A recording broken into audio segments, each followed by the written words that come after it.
Thank you, Madam Chair. I want to begin by thanking all the witnesses for your testimony on this very important topic.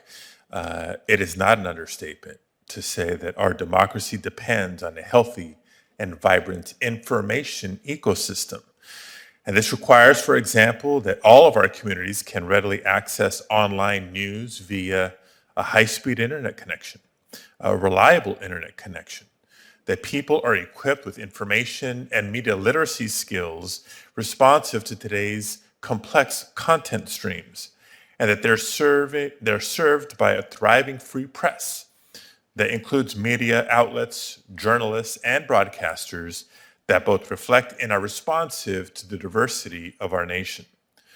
Economic recessions and a loss of advertising revenue has devastated the news industry.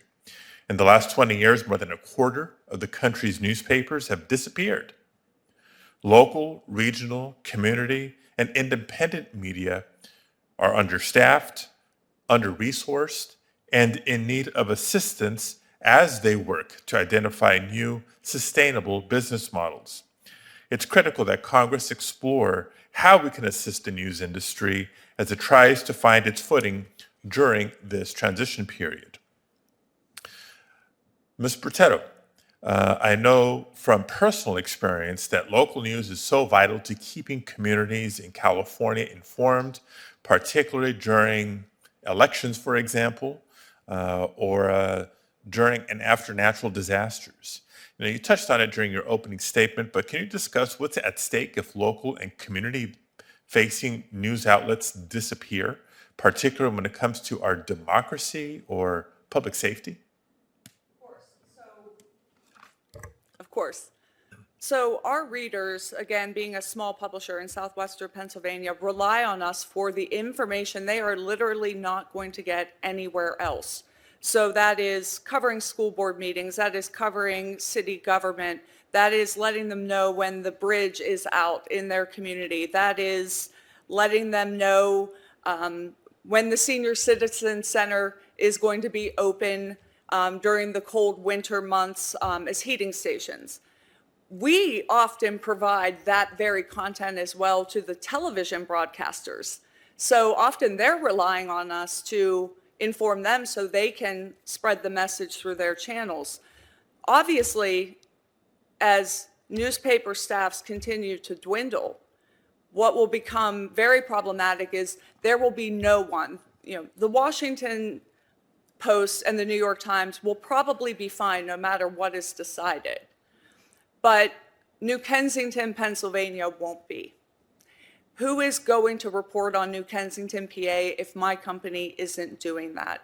How are we going to have an informed electorate? How are we going to have a society that understands what is happening in local government, state government, and national government if my company is not providing them those resources? No, thank you. Those are great examples. I appreciate that. Not every bridge failure makes national cable news. Exactly. And God only knows how contentious school board meetings are in this day and age.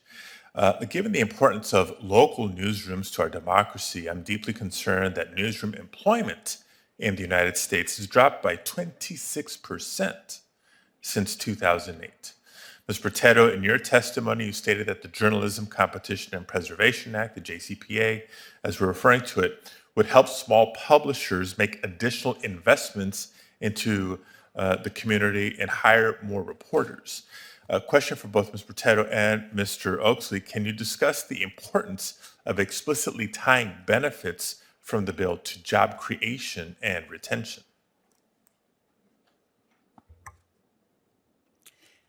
Presently, in our company, about $7 million is paid out in salaries to journalists on staff. To give you some sense of what we earn presently from Google, it is $144,000 a year. So I really feel I'm starting at zero, and any additional monies that could come in could certainly help to keep reporters on so we can stop this decline, because it's astronomical, the number of reporting positions I'm seeing leave our market. I also think that with when you're looking at $144,000 and say I can get 600,000, just for example, I could cover more communities. I could add beats. I'm presently making decisions every single day about which communities we can afford to have a reporter in on a full-time basis, and where we have to decide to have a part-time reporter or no reporter at all. Any additional economic relief to help me avoid those decisions would certainly be welcome.